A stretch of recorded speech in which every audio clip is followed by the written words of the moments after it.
મિત્રો, કેમ છો? બધા મજામાં જશો? હું પણ મજામાં જ છું. 2 દિવસે વ્લોગ નહોતો આવતો કારણ કે આપણે ગોપનાથ ગયા હતા अच्छा ठीक है। અને બીજા દિવસે મેળામાં ગયા હતા. ત્યાંનો વિડીયો પણ તમને અમારી યુટ્યુબ ચેનલ ઉપર મળી જશે. તો આજના વિડીયોમાં કંઈ નવીન છે નહીં. આજે આપણે સવારમાંથી ઉઠીને ચૂપા ગયા છે સિરાવા. આપણે બેસી ગયા છીએ દુકાનમાં. વરસાદ ચાલુ છે.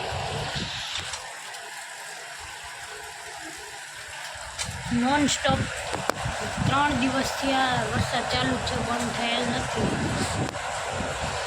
આમ મેળામાં પણ શું મજા આવે, કેમ જવું?